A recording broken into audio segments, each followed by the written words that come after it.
जय गुरु जी संगत जी, जय गुरु जी, शुक्राना गुरु जी, शुक्राना प्यारी प्यारी संगत जी, जय गुरु जी। गुरु जी के श्री चरणों में मेरा और सारी संगत का कोटि कोटि प्रणाम। संगत के श्री चरणों में मेरा कोटि कोटि नमन। जय गुरु जी। संगत जी, आशा करती हूँ आप सब बहुत अच्छे से होंगे और गुरु जी महाराज की कृपा आप पर पूर्णता बनी हुई है।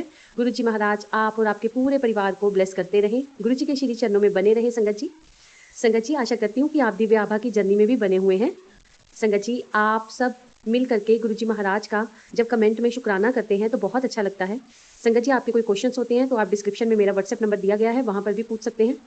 कोई बात हो, कोई स्वरूप सेवा लेनी हो आपने संगत जी, तब भी आप वहाँ पे मुझे अपना एड्रेस भेज सकते हैं। और संगत जी, इसके अलावा अगर आप दिव्य आभा की इस जर्नी में नए जुड़े हैं तो आप सबको हर दिव्य आभा में बताया जाता है कि आपके सामने दिव्य आभा का पहली बार कोई भी सत्संग चाहे क्यों ना आए, पर आप यूट्यूब चैनल के जिस चैनल पे आप अभी सत्संग सुन रहे होते हैं, आप इसके प्लेलिस्ट सेक्शन में जाएं और वहाँ पर संगत जी दिव्य आभा का फोल्डर बना हुआ है। आप पहली वीडियो से ही स्टार्ट करें, आपको ढूंढने में प्रॉब्लम नहीं आएगी क्योंकि हर वीडियो के ऊपर इसकी सीरीज लिखी गई है। संगत जी, जैसे कि कहते हैं कि शिव महापुराण पढ़ते हैं, हम कोई भी ग्रंथ पढ़ते हैं तो संगत जी उसका पूर्णतः ही हमें पाठ करना चाहिए। इसीलिए बार बार गुरुजी महाराज हर वीडियो में आपसे ये मैसेज साझा करवाते हैं।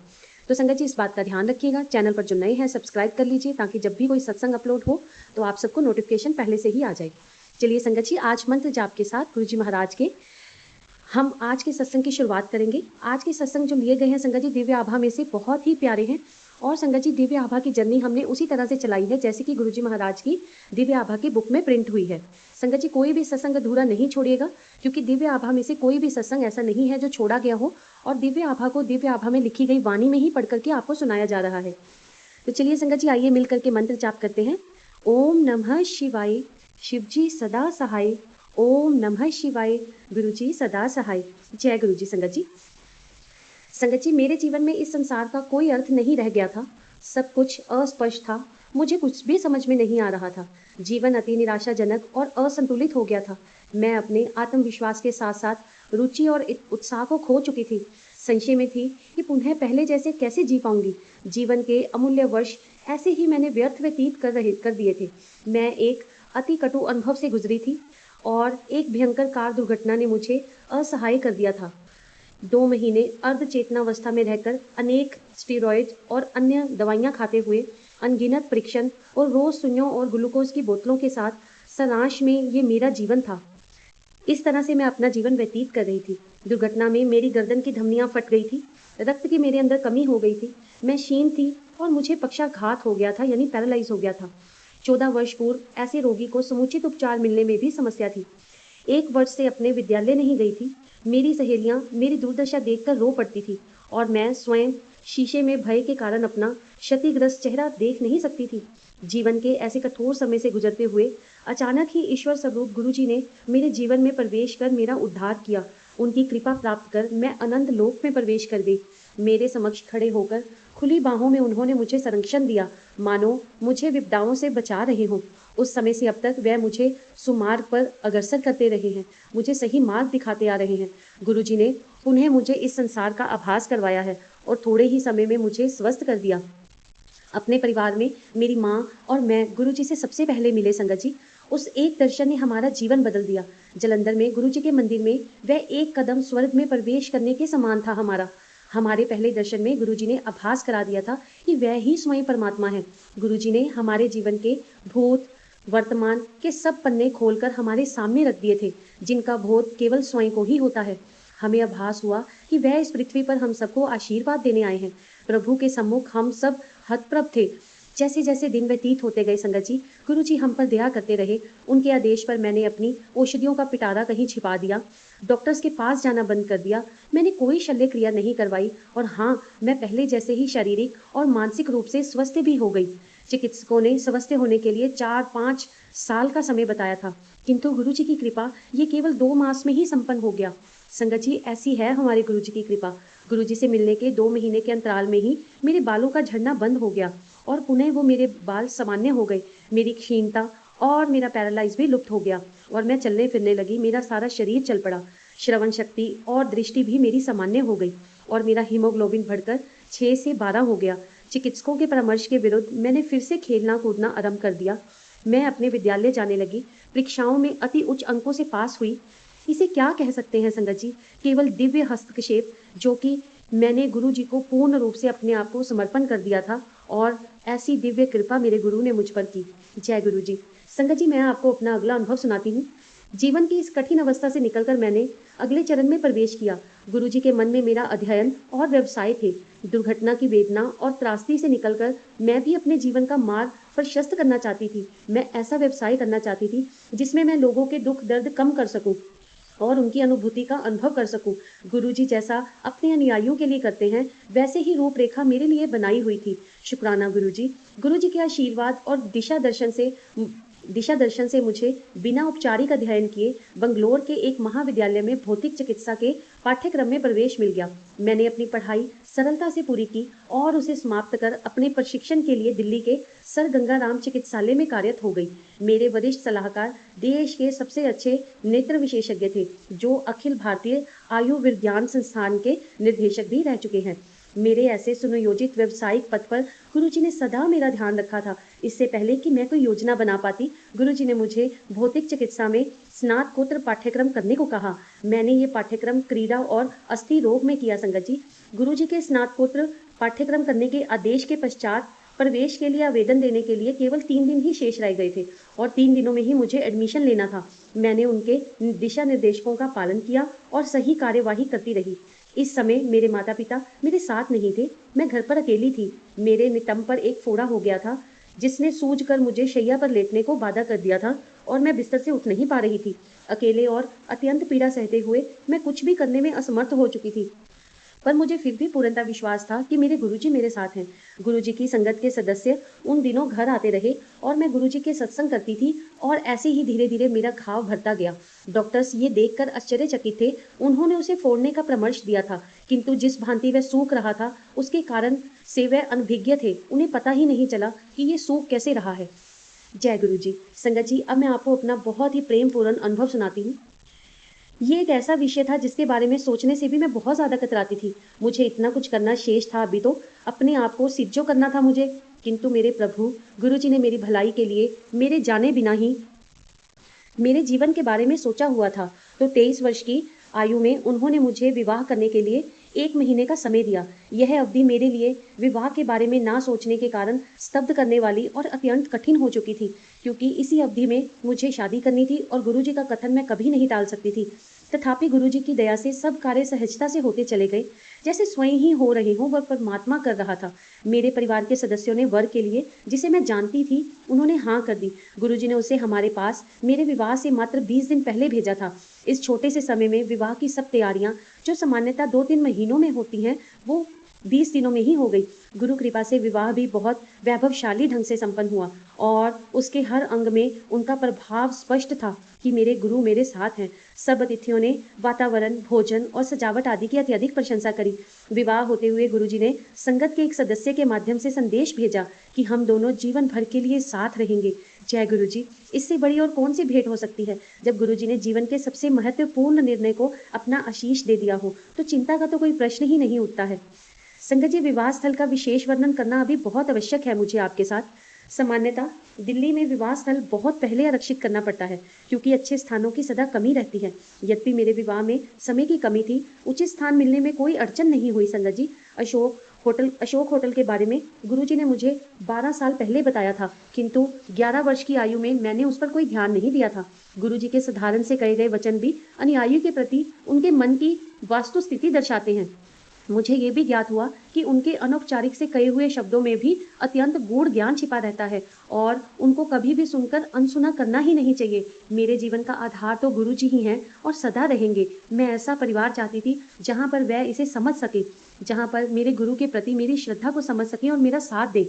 मेरी ननद, सास और मेरे पति सब गुरुजी में विश्वास रखते हैं। मैं गुरुजी की बहुत बहुत आभारी हूँ कि उन्होंने ही इसे संभव किया है। गुरुजी अपनी कृपा वृष्टि हमारे परिवार पर करते रहते हैं, भले ही वह मेरे पति, उनका व्यवसाय, मेरी ननद, अन्य ससुराल के सदस्य या पारिवारिक शांति की बात हो। वह जीवन के प्रत्येक पहलू को छूते हैं।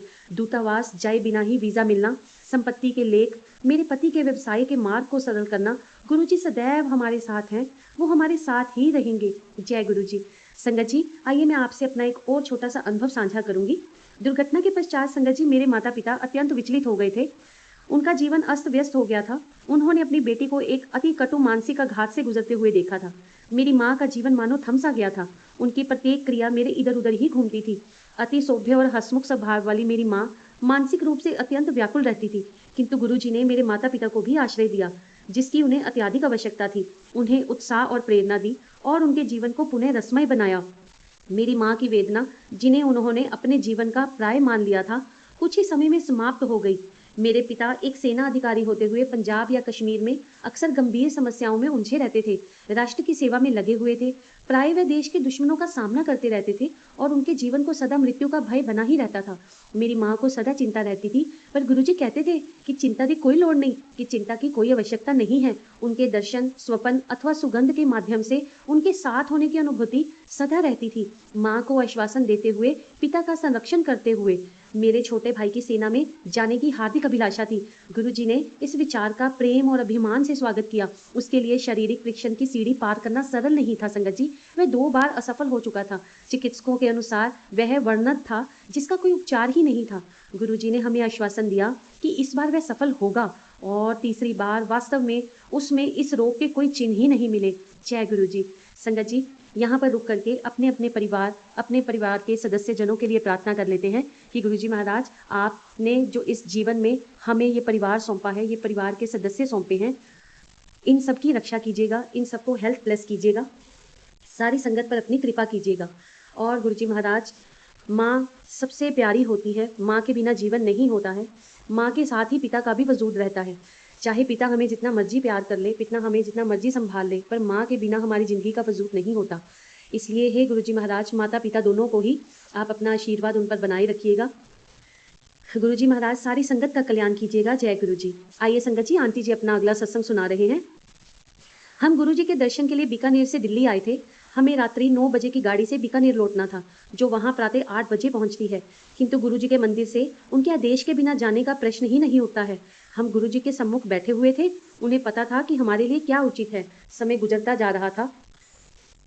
अंत में उन्होंने हमें 10 बजे जाने की आज्ञा देकर 11 बजे की ट्रेन से जाने के लिए कह दिया, जिससे हम कुछ समय बचा सके। इतने प्रबंध के पश्चात हमारी गाड़ी बीकानेर स्टेशन पर प्रातः 8 बजे ही पहुंच गई। इतने समय की बचत के कारण हम अति प्रसन्न थे। अचंभे की बात है कि 8 बजे वाली ट्रेन हमारे पहुंचने के बाद 9 बजे वहां पहुंची। उसे धुंध के कारण देरी हो गई थी। तब हमें पता लगा कि गुरुजी महाराज ने हमें क्यों रोका हुआ था। गुरुजी सब जानते हैं। वो भूत, भविष्य, वर्तमान में हो रही सब घटनाओं के आदि और अंत को पूर्णता पहचानते हैं। गुरुजी ने मेरे पिता का वृत्ति का भी ध्यान रखा और सदा करते रहेंगे। जब भी मेरे पिता को आवश्यकता होती है, गुरुजी उनके साथ होते हैं। कार्यरत रहते हुए उतार चढ़ाव आते ही रहते हैं, और इसमें अक्सर योग्य अधिकारी का नुकसान होता है। मेरे पिता के सेना में रहने के कारण स्थानांतरण और परिवार को स्थायी रखने की समस्याएं सदा रहती थी। दुर्घटना के पश्चात मेरे पिता के पहले दर्शन पर गुरुजी ने मेरे पिता के मन में दुर्घटना के अवसर पर गुजरती हुई प्रत्येक बात बता दी। उन्होंने बताया कि मेरे पिता ने उस समय दुर्घटना को रोकने का कितना अथक प्रयास किया था। ये केवल मेरे पिता को पता था। ये उन्होंने हमसे भी नहीं बताया था। ये केवल हमारे प्रभु को ही इसका ज्ञान हो सकता था। यद्यपि वह उस समय वहां नहीं थे और हम उन्हें जानते तक भी नहीं थे। मेरे पिता कई वर्षों से पीठ दर्द से पीड़ित थे। उन्हें बैठने या उठने में कठिनाई होती थी संगत जी, क्योंकि हम गुरुजी के पास और गंभीर समस्या लेकर गए थे। यह छोटी मोटी बातें हमने उनसे कही ही नहीं थी, किंतु ईश्वर को तो हर चीज का ज्ञान होता है। अतः एक दिन उन्होंने मेरे पिता को बुलाया और कहा कि चलिए आपके स्पोडियोलोसिस का उपचार करते हैं। रसोई से एक चम्मच को उन्होंने मेरे पिता के मेरुदंड के दोनों ओर ऊपर से नीचे तक ले गए और उनकी पीठ थपथपाकर बोले कि जा, तेरा उपचार हो गया, जा तेनू ठीक किया। वो बोले कि तेरा उपचार हो गया। उस दिन से मेरे पिता को वह समस्या फिर कभी हुई ही नहीं। संगत जी, जब मेरे पिता 1994 से 1995 में कर्नल थे, पूरे प्रेम सहित गुरुजी ने उनको कहा कि उन्होंने उन्हें मेजर जनरल बना दिया है। सेना में पदोन्नति के लिए हायर कमांड या लॉन्ग डिफेंस मैनेजमेंट में से एक कोर्स करना आवश्यक है। अति उत्तम अधिकारी होते हुए भी मेरे पिता का इन दोनों में से किसी में भी चयन नहीं हुआ। उस समय वह लेह में एक ब्रिगेड के उप कमांडर थे। उनकी ब्रिगेड को आतंकवादी समस्या से जूझने के लिए कश्मीर भेजा गया। गुरुजी की दया से वहां पर उनकी सेवा इतनी प्रशंसनीय रही कि मेजर जनरल तक की पदोन्नति के लिए उनका मार्ग प्रशस्त हो गया। वहां से उनको राष्ट्रीय रक्षा कॉलेज के लिए नामांकित किया गया। और संगत जी, उनकी पदोन्नति भी चमत्कारिक है, क्योंकि हायर कमांड या लॉन्ग डिफेंस मैनेजमेंट कोर्स किए बिना वह अकेले एक ऐसे ब्रिगेडियर थे। संगत जी, उनकी पदोन्नति ऐसे चमत्कारी है क्योंकि क्योंकि आर्टिलरी में केवल 3 ब्रिगेडियर ही मेजर जनरल पद के लिए चुने गए थे, जिनमें से एक मेरे पिता थे। जय गुरुजी। मेरे पिता जालंधर में थे और उनकी रेजिमेंट को नसीराबाद जाने के आदेश हुए। गुरुजी बोले कि परिवार को अगले 6 मास तक कहीं जाने की आवश्यकता नहीं है। मनुष्य होने के कारण हमने उनकी अवहेलना कर दी। वहां जाकर स्कूलों में प्रवेश ले लिया। पता लगा कि उन विद्यालयों का वातावरण अत्यंत निराशाजनक था।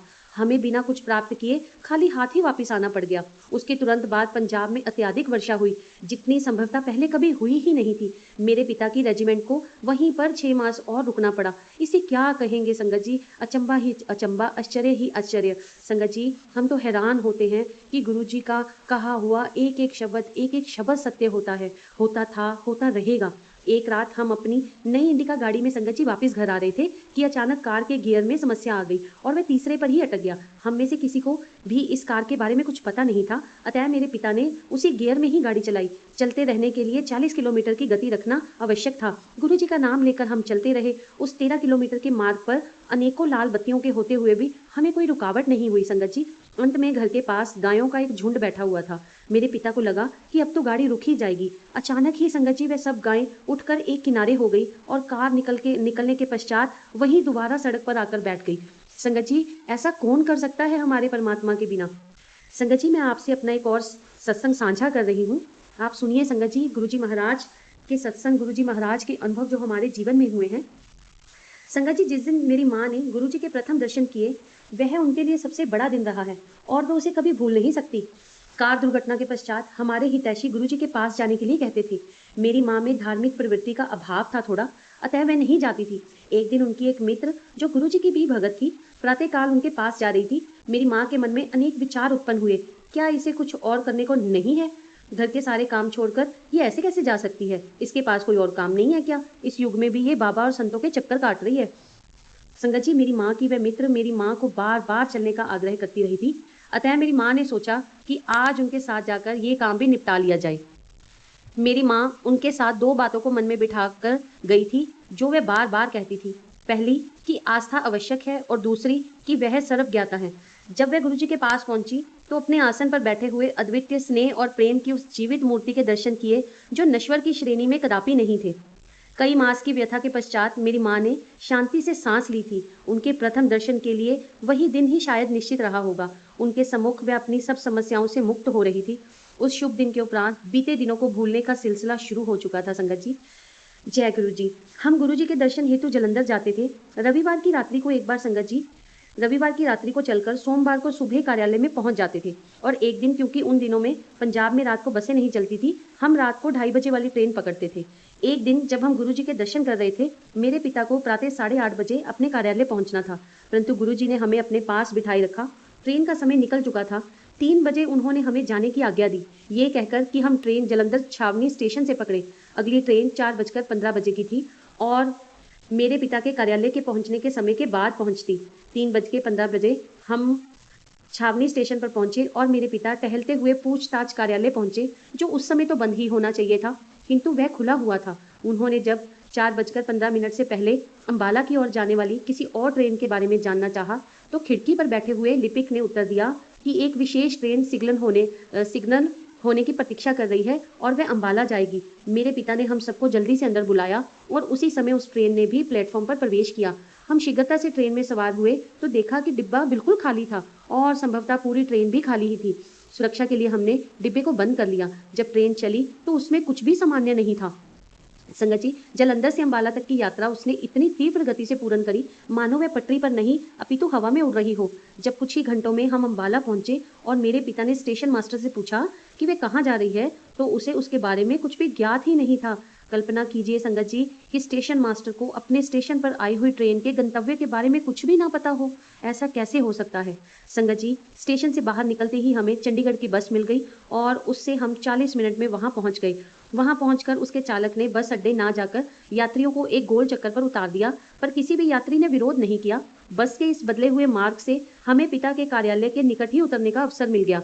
मेरे पिता ने चालक से विनती करी तो उसने 15 मिनट के बाद हमें चंडी मंदिर के द्वार पर उतारा। जब मेरे पिता ने मुख्यालय के वाहन विभाग में फोन किया तो वह सोच रहे थे कि वह अति शीघ्र उनके चालक को ढूंढकर उसे भेज देंगे, जिससे उनके समय की बचत हो जाएगी, किंतु दूसरी ओर से फोन उनके चालक ने ही उठाया।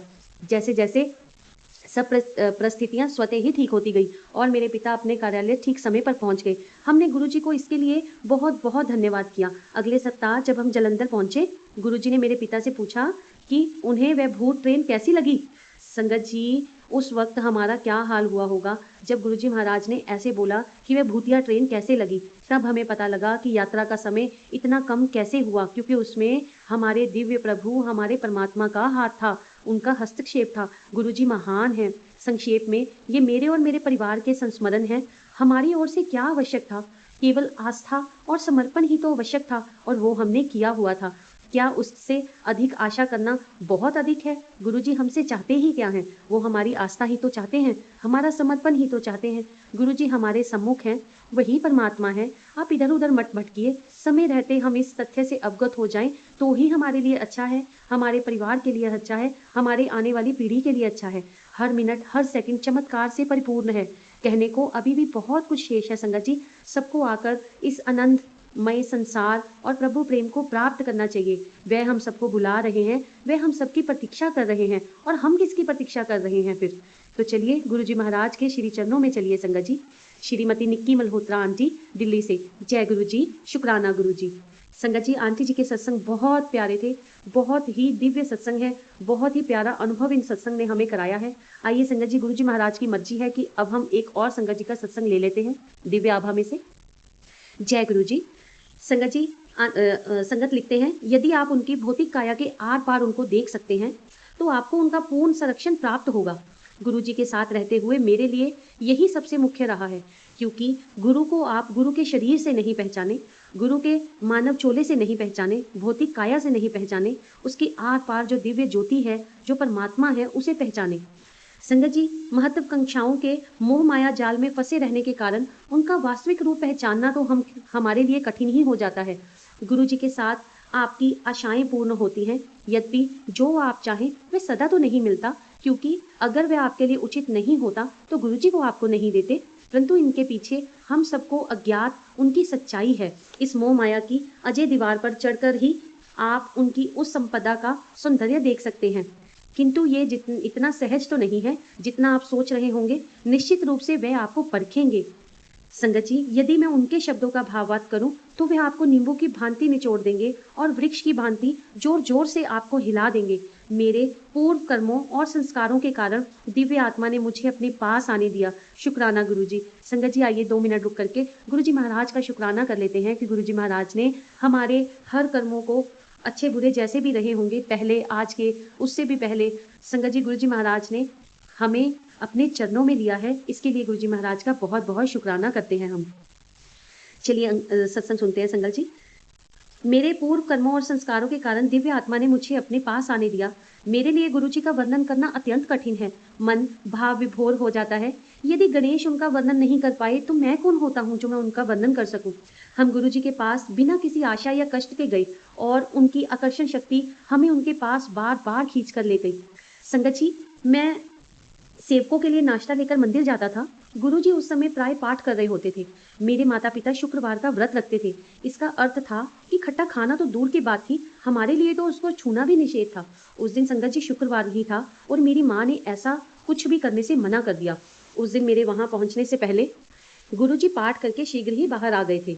जैसे ही मैं वहां पहुंचा, गुरुजी ने अपने एक सेवक सुदामा को शीतल पेय लाने को कहा। मैं गुरुजी का दिया हुआ वह पेय उनका प्रसाद समझकर पीकर अति प्रसन्न हुआ और घर लौट आया। परंतु घर आकर मुझे बहुत डांट पड़ी। मैं निराश अवश्य हुआ, पर मैंने उससे संबंधित भावनाएं मन से निकाल दी। शाम को हम गुरुजी के मंदिर गए। गुरुजी प्रसन्नचित्त थे और सत्संग के लिए बैठ गए। हम बहुत ध्यान से सत्संग सुन रहे थे। अपने स्वभाव के अनुरूप उन्होंने स्पष्ट तो नहीं कहा, किंतु व्रतों के बारे में कहा कि इस व्यर्थ प्रथा का कोई तात्पर्य नहीं है। साथ ही उन्होंने ये भी कहा कि आप भगवान के घर में हैं, जैसा वह कहते हैं वैसा ही करिए। अन्य अर्थहीन माध्यमों के द्वारा उनके पास पहुंचने की चेष्टा मत करें। संगत जी, गुरुजी अपने वचनों में भी लिख कर गए हैं। गुरुजी जो अपने संगत से वचन कहते थे, संगतों ने उनको बहुत ही प्यारी एक पुस्तक के रूप में उतारा है। और हर पुरानी संगत के बहुत से सत्संग ऐसे भी हैं जो पुस्तक में भी नहीं लिखे गए। आए दिन संगत हमसे अपना सत्संग साझा करती है और सत्संग सुनते सुनते कुछ ऐसे वचन बोल देती है जो पता लगता है कि गुरुजी महाराज ने उनसे कहे थे। और ऐसा ही एक वचन जो है गुरुजी महाराज ने कहा हुआ है कि व्रत नहीं रखने चाहिए, और अगर किसी ने व्रत रखा भी है तो गुरुजी महाराज के जो लंगर प्रसाद है उसको खा लेना चाहिए, मना नहीं करना चाहिए। आइए संगत जी, अंकल जी का अगला सत्संग सुनते हैं। कभी कभी गुरुजी भक्तों को सचखंड देकर उन पर कृपा करते हैं। सचखंड उनका वह प्रसाद है जो चमत्कारिक रूप से उनके हाथ से प्रकट होता है। कई अवसरों पर मैंने उनके हाथ में चमत्कार होते देखे हैं। डॉलर नोट, स्वर्ण करण फूल, गरम हलवा, मिश्री में लिपटी हुई बर्फी, चॉकलेट और वनीला की बर्फी, मोतीचूर और बेसन के लड्डू, हिमाचल प्रदेश की विशिष्ट टोपी आदि। संगत जी, एक दिन गुरुजी एक भक्त के यहाँ भोजन के लिए गए थे। लंगर परोसा गया और प्रथा के अनुसार संगत ने गुरुजी से पहले खाया। उनके पास कुछ अधिक देर तक बैठने की कामना से मैंने शीघ्रता से लंगर समाप्त किया और उनके निकट आकर बैठ गया। वह सीधे बैठे हुए थे, उनकी कलाई उनके घुटने पर टिकी हुई थी। मुझे प्रतीत हुआ कि गुरुजी अब प्रसाद देंगे। दिव्य आकांक्षा के अनुकूल ही सब संभव है। मुझे संभवतः इसी बात का आभास दिलाना चाह रहे थे। मेरा ध्यान उन्हीं पर ही केंद्रित था। लंगर के पश्चात जैसे संगत एकत्रित हुई, वार्तालाप आरंभ हो गया। मैं गुरुजी की मुट्ठी की ओर ही देख रहा था। जैसे ही उन्होंने उसे खोला, उसमें से एक लड्डू प्रकट हुआ जैसे कोई रबड़ का गोला हो, जो उनके हाथ खुलने के साथ बड़ा होता गया। पहले तो कुछ भी असामान्य नहीं लगा, फिर सब कुछ समझ में आ गया। जैसे जैसे मुट्ठी खुल रही थी, उसका आकार भी बढ़ रहा था। मेरे पिता सेना में सेवरत थे और जलंधर में उनका स्थानांतर हो गया था। संगत जी, हम सामान बंद कर रहे थे। लकड़ी के बक्से, लोहे के बक्से, बोरियां आदि, उन पर नंबर लगाने का कार्य शेष था। और वह जब चारों ओर बिखरे हुए थे। शाम को गुरुजी घर आए थे। उनके प्रवेश करते ही बिजली जाने से अंधेरा हो गया। वह बोले, इमरजेंसी लाइट 13 नंबर बक्से विच है। गुरुजी संभवतः ऐसे बोलते हैं कि लगता ही नहीं है उसमें कुछ विशेष है जब तक आप उस पर विचार नहीं करें। गुरुजी ने कहा कि इमरजेंसी लाइट जो है वो 13 नंबर के बक्से में पड़ी है। सामान पर नंबर भी नहीं लगे थे। कोई एक सप्ताह में जब पूरा सामान बंद गया और सहायक उन पर नंबर लगा रहा था, तो मुझे गुरुजी वाली घटना याद आई। ताजे लगे हुए 13 नंबर के बॉक्स को मैंने खोला और उसमें सामने ही इमरजेंसी लाइट रखी दिखाई दे रही थी। गुरुजी को हमारे भूत, वर्तमान और भविष्य सबका ज्ञान है। उनसे कभी भी कुछ भी छिपाने का प्रयत्न ना करें। संगत जी, इस पर से एक छोटा सा सत्संग याद आता है आप सारी संगत जी का। होपफुली कभी मेरा भी ऐसा एक्सपीरियंस रहेगा। अभी तक तो ऐसा महाराज ने नहीं करवाया, अब मैं बोल रही हूँ तो जरूर करवा देंगे, मुझे पता है। कई बार हम संगत के सत्संग सुनते हैं, मेरे पास भी संगत सत्संग रिकॉर्ड करके भेजती है, तो संगत जो है वो चीज़ें रखकर भूल जाती है, कभी कहीं छूट जाती हैं, कभी, और कितने ही महीने, कितने ही दिनों के बाद वो चीज़ें उनको मिलती हैं। वो गुरुजी से प्रार्थना कर रही होती है उन चीज़ों के लिए, और फिर वो अपना एक्सपीरियंस सुनाती हैं। इस संगत के सत्संग को पढ़ते पढ़ते दिव्य आभा में से मुझे आप सबके ही वो सत्संग अभी दिमाग में याद आने लगे। तो गुरुजी महाराज का आप सारी संगत की तरफ से भी बहुत बहुत शुक्राना है। जो गुरुजी महाराज आए दिन अपनी लीलाएं आप सबके साथ करते हैं, मेरे साथ करते हैं, हर संगत के साथ करते हैं। गुरुजी महाराज का उनकी हर लीला के लिए, हर आशीर्वाद के लिए शुक्राना है। हम जो कुछ नहीं देख सकते, जो नहीं बोल सकते, जो नहीं सुन सकते, हमारा परमात्मा सब करता है, सब सुनता है, सब देखता है, समय आने पर हर जवाब देता है। जय गुरु जी। संगत अंकल आगे लिखते हैं, संगत जी, मेरी माँ को ज्वर था। पूरे दिन मेरे पिता और मैं उनके मस्तक पर बर्फ लगाते रहे थे, किंतु उनको कोई लाभ ही नहीं हो रहा था। औषधियाँ भी असफल रही थी और तापमान नीचे ही नहीं आ रहा था। अचानक गुरुजी का फोन आया कि शीघ्र ही वह संगत के साथ पहुंच रहे हैं। वह कुछ लोगों के साथ आए और सीधे माँ के कमरे में जाकर बोले, चल आंटी, कुछ नहीं होया ये। वो बोले कि चल आंटी, तुझे कुछ नहीं हुआ, उठकर बैठ, और उनका हाथ पकड़कर अतिथि कक्ष में ले गए। मैं उनके चरणों में बैठकर उनके पैर दबाने लगा। 5 मिनट के पश्चात माँ का तापमान सामान्य हो गया और स्पष्ट है कि वह हमारे कष्ट अपने पर अंतरित कर लेते हैं। क्या इस संसार में ऐसा कोई और कर सकता है हमारे गुरु के अलावा? हमारे प्रारब्ध कर्म इस जीवन में हमारे सुख दुख का निर्णय करते हैं, किंतु हमारे दुख अपने ऊपर अंतरित कर ले वह तो ईश्वर ही कर सकता है, और वह ईश्वर ही है। जय गुरु जी। नितिन जोशी अंकल, गुड़गांव से। जय गुरु जी। संगत जी, आइए संगत जी, आज दिव्य आभा के सत्संग को हम यहीं पर विराम करेंगे, और संगत जी कल हम दिव्य आभा में से अगले सत्संग लेंगे। संगत जी, आशा करती हूँ कि आप दिव्य आभा की जर्नी में बने हुए हैं। संगत जी, आप सबका शुक्राना जो दिव्य आभा सुन रहे हैं, आपका भी शुक्राना जो दिव्य आभा बीच में छोड़ चुके हैं, उनका भी शुक्राना सारी संगत का जो कभी कभी सुनते हैं, उनका भी शुक्राना जो जिनको दिव्य आभा पहली बार सामने आती है और उसको पूरा सुन करके फिर से उसको दोबारा से पहले अध्याय से सुनना शुरू करते हैं। संगत जी, आप जो कुछ भी करते हैं सब याद रखिएगा अपने लिए ही करते हैं, तो इसलिए अपने आप को सदा खुश रखें, सदा स्वस्थ रखें। परमात्मा के दरबार में भी हर वक्त रोते रहने वालों की भी कोई जगह नहीं है। परमात्मा ने ये शरीर जो हमें दिया है, ये हमें हर पल ही कष्ट में रहने के लिए नहीं दिया। कुछ तो बीमारियाँ हमारे कर्मों की वजह से होती हैं, कुछ बीमारियाँ हमारे खान-पान, हमारे रहन-सहन की वजह से होती हैं और कुछ बीमारियाँ संगत जी बेवजह हर वक़्त चिंता लेने की वजह से भी होती हैं। आप सबको समझ आ गया होगा संगत जी कि आपको क्या संकेत मिल रहा है, तो प्लीज़ अपने आप को थोड़ा चेंज करने की कोशिश करें। संगत जी, आइए मंत्र जाप करते हैं।